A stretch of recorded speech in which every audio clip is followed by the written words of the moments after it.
Hello everyone, myself Ashu Agarwal and I am your physics educator. यार आज हम पढ़ेंगे अबाउट प्योर रोलिंग मोशन।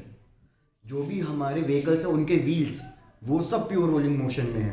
आज सबने स्नूकर पूल खेला होगा यार, हम स्टिक से उस बॉल को हिट कर रहे हैं, वो बॉल रोल करते करते आगे जा रही है, रोटेट करते करते आगे जा रही है, तो वो भी किस टाइप का मोशन है? वो भी एक प्योर रोलिंग मोशन है। बहुत सिंपल सा कॉन्सेप्ट है, बहुत इंटरेस्टिंग सा कॉन्सेप्ट है। और स्टार्ट करते हैं, that is pure rolling motion. यार प्योर रोलिंग मोशन समझने से पहले आपको बहुत अच्छे से अंडरस्टैंडिंग होनी चाहिए about translatory motion and rotational motion. तो अब मैं इस डायग्राम से यही एक्सप्लेन करता हूं आपको ट्रांसलेटरी मोशन। भाई फर्स्ट केस में मैं क्या डिस्कस कर रहा हूं? Pure translation motion. Pure translation motion में क्या है? हमारे बॉडी के जितने भी पार्टिकल्स हैं वो सबके सब सेम स्पीड से मूव करेंगे, क्योंकि अगर सारे के सारे पार्टिकल सेम स्पीड से मूव नहीं करेंगे तो उन पार्टिकल्स के बीच में कुछ ना कुछ रिलेटिव वेलोसिटी आ जाएगी, जिसकी वजह से जो मॉलिक्यूल्स का डिस्टेंस है वो चेंज होगा और हमारी बॉडी डिफॉर्म हो जाएगी। लेकिन हम रिजिड बॉडी की बात कर रहे हैं, मतलब इधर हम डिफॉर्मेशन बिल्कुल भी कंसिडरेशन में नहीं ले रहे हैं। तो इसके लिए क्या कंडीशन होनी चाहिए कि भैया हमारे बॉडी के जितने भी पार्टिकल्स हैं वो सारे के सारे सेम स्पीड से मूव करने चाहिए। और वो स्पीड क्या होगी? वो स्पीड वही होगी जिससे सेंटर ऑफ मास उसका ट्रैवल कर रहा है। तो सपोज मैंने कहा कि ये एक डिस्क है और ये pure linear motion, pure translatory motion में है, तो इसका सेंटर ऑफ मास मूव करेगा किसी एक वेलोसिटी vcm से। प्योर ट्रांसलेटरी मोशन मतलब आप प्योर स्लाइडिंग मोशन भी कह सकते हो। तो मैं कह रहा हूं कि ये ऑब्जेक्ट बस स्लाइड कर रहा है, जैसे ये कोई पेन है और ये बिल्कुल बस स्लाइड कर रहा है। तो इस केस में जैसे मैंने कहा कि सारे के सारे पॉइंट मूव करते हैं और सारे पॉइंट की वेलोसिटी क्या होगी? सेम होगी जो उसके सेंटर ऑफ मास की होती है। और इधर जो हमारा पॉइंट ऑफ कांटेक्ट है, पॉइंट ऑफ कांटेक्ट ए, क्या वो चेंज हो रहा है बार बार या पॉइंट ऑफ कांटेक्ट हमेशा सेम रहेगा? तो जैसे मैंने कहा कि भैया बॉडी स्लाइड कर रही है, तो इधर याद रखना कि हमारा पॉइंट ऑफ कांटेक्ट जो है वो भी हमेशा सेम रहेगा। तो इसमें आप दो पॉइंट्स लिख सकते हो। कौन से दो पॉइंट? सबसे पहला पॉइंट कि यार हमारा जो पॉइंट ऑफ कांटेक्ट है वो हमेशा क्या रहेगा? वो हमेशा सेम रहेगा। और दूसरी बात कि सारे पार्टिकल्स की जो वेलोसिटी होगी वो क्या होगी? वो सेम होगी। तो उसकी वजह से लीनियर वेलोसिटी कितनी आएगी? 0। तो मैं यहां पे लिख सकता हूं कि पार्टिकल ए की, पार्टिकल बी की और पार्टिकल सी की वेलोसिटी सबकी सेम होगी और वो किसके बराबर होगी? vcm के बराबर होगी। ये हो गया हमारा प्योर ट्रांसलेटरी मोशन। अब क्या करना है? अब हमें डिस्कस करना है प्योर रोटेटरी मोशन। ठीक है, रोटेशनल मोशन डिस्कस कर रहे हैं। रोटेशनल मोशन मतलब जैसे कि आप कंसीडर कर सकते हो अपना फैन, कि यार हमारा जो फैन है वो एक ही पॉइंट पे रोटेट कर रहा है, अपनी ही जगह पे रोटेट कर रहा है। तो वही चीज आपको यहां पे भी कंसीडर करनी है। तो यार मैंने कहा कि ये बॉडी रोटेट कर रही है किसी एक एंगुलर वेलोसिटी ओमेगा से। तो आपको पता होगा यार, ये हमने प्रीवियस चैप्टर में भी किया हुआ है कि अगर कोई बॉडी रोटेट कर रही है तो उस सब पार्टिकल्स की जो एंगुलर वेलोसिटी है वो सेम होगी, एंगुलर वेलोसिटी सेम होगी।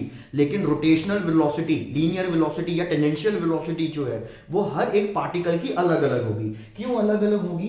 क्योंकि रोटेशनल वेलोसिटी का फॉर्मूला क्या होता है हमारे पास? आर ओमेगा या ओमेगा आर।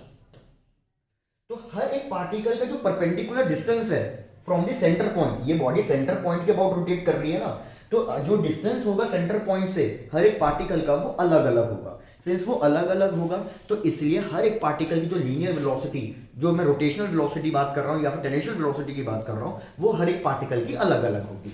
तो जैसे कि अब मैं कह रहा हूं ये बॉडी इस डायरेक्शन में मतलब क्लॉकवाइज रोटेट कर रही है, तो पॉइंट ए पे अगर मैं टेंजेंशियल वेलोसिटी मार्क करूं तो ये किधर लगेगी? भैया ये हो गया हमारा परपेंडिकुलर डिस्टेंस r और ये हो जाएगा हमारी परपेंडिकुलर टेंजेंशियल वेलोसिटी। और इस वेलोसिटी की वैल्यू कितनी होगी? Capital R into omega.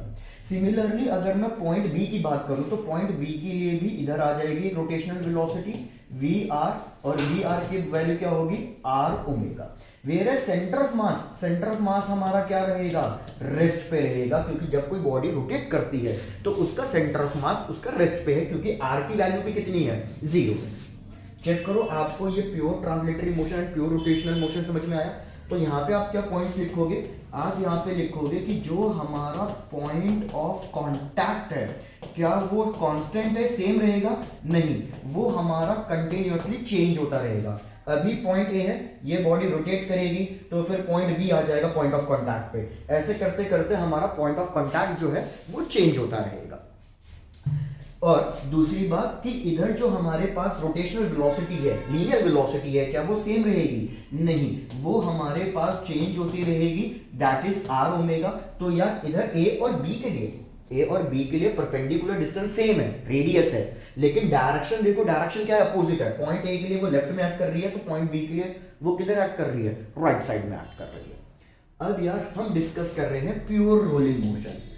Pure rolling motion क्या होता है कि हमारी बॉडी रोल कर रही है और बिल्कुल स्लाइड नहीं करनी चाहिए, there should be no sliding. तो जो हमारा पॉइंट ऑफ कांटेक्ट है वो बिल्कुल रेस्ट पे रहना चाहिए। जैसे कि इधर इस चीज को समझो, मैं कह रहा हूं कि कोई भी बॉडी अगर आपकी हल्की सी भी स्लाइड कर रही है, जैसे कार के व्हील्स रोड पे, अगर कार के व्हील्स की बात कर रहे हो तो वो रोड पे क्या रोल कर रहे हैं, मतलब स्लाइड कर रहे हैं या प्रॉपर रोल कर रहे हैं? और जो उनका पॉइंट ऑफ कांटेक्ट है वो किस पे रहेगा? वो इंस्टेंटेनियसली रेस्ट पे रहेगा। तो इधर भी वही चीज है, याद रखना कि हमारा प्योर रोलिंग के अंदर जो पॉइंट ऑफ कांटेक्ट है वो किस पे रहना चाहिए? इंस्टेंटेनियसली रेस्ट पे रहना चाहिए। तो मैं यहाँ पे लिख देता हूँ कि ये इंस्टेंटेनियसली रेस्ट पे रहेगा। अब प्योर रोलिंग मोशन में हम क्या करते हैं, इस लीनियर मोशन का और इस रोटेशनल मोशन का दोनों का एडिशन कर देते हैं। इन दोनों डायग्राम को बस ओवरलैप करना है, आपको कंडीशंस मिल जाएगी फॉर प्योर रोलिंग मोशन। तो यार इधर अगर आप मैं देखो, इधर मेरे पास पॉइंट ए की वेलोसिटी कितनी थी? पॉइंट ए की वेलोसिटी थी vcm, लेकिन इसकी वजह से एक रोटेशनल वेलोसिटी थी और वो रोटेशनल वेलोसिटी कितनी थी? That is equals to R omega. Similarly अगर आप पॉइंट बी पे जाओ, पॉइंट बी पे इधर एक वेलोसिटी आ रही थी vcm और इधर एक और वेलोसिटी आ रही है that is vr rotational velocity, और उसकी वैल्यू कितनी है? R omega. वेरएस अगर सेंटर ऑफ मास की बात करूं, इसके पास एक लीनियर वेलोसिटी आ रही थी vcm और vr की वैल्यू कितनी थी? 0। एक बार रिपीट कर देता हूं मैंने क्या किया है, यही सीधी सीधी बात मैंने जो आपका प्योर ट्रांसलेटरी मोशन एक्सप्लेन किया और जो रोटेशन मोशन एक्सप्लेन किया, मैं बस इन दोनों डायग्राम को ओवरलैप कर रहा हूं, इन दोनों को एडिशन कर रहा हूं, क्योंकि हमारा जो प्योर रोलिंग मोशन है that is basically pure translatory motion plus pure rotational motion.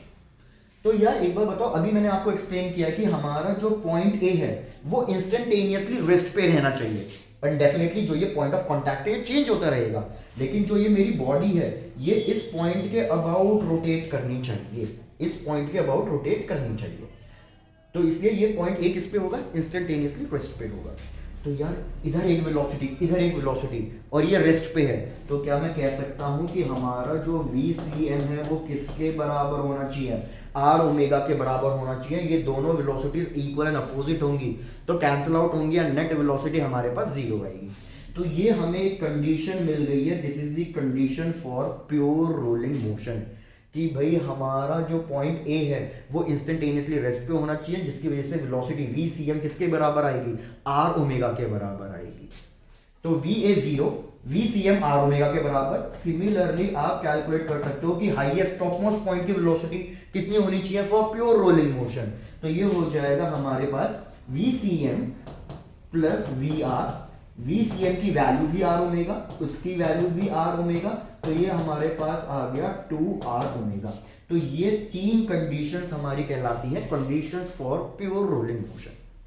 अब एक चीज जरूर माइंड में याद रखें कि यार मैं क्या कह रहा हूं, प्योर रोलिंग मोशन का मतलब क्या है कि कोई स्लिपिंग नहीं होनी चाहिए, कोई स्लिपिंग नहीं होनी चाहिए। तो ये तभी पॉसिबल है जब हमारा ये वाला पॉइंट रेस्ट पे हो, स्लाइड ना करे तो उसके लिए फ्रिक्शन फोर्स का होना जरूरी है, क्योंकि अगर फ्रिक्शन फोर्स नहीं होगा तो ये पॉइंट कभी भी रेस्ट पे नहीं आ पाएगा, आपकी बॉडी डेफिनेटली स्लाइड करेगी। जैसे अगर मैं एक आइल्ड सरफेस ले रहा हूं तो डेफिनेटली उस सरफेस पे आपकी जो कार के व्हील्स हैं वो प्रॉपरली रोल नहीं कर पाएंगे, क्योंकि उनको सफिशिएंट फ्रिक्शन नहीं मिलेगा। इसलिए आइस सरफेस पे कार को चलाना बहुत डिफिकल्ट है, क्योंकि व्हील्स प्रॉपरली रोल कर ही नहीं पाते, क्योंकि यहाँ पे ये वाला पॉइंट ए इंस्टेंटेनियसली रेस्ट पे नहीं आ पाता, वो भी स्लाइड करना शुरू कर देता है। आई होप आपको ये टॉपिक समझ में आया होगा। Thank you everyone, thank you so much.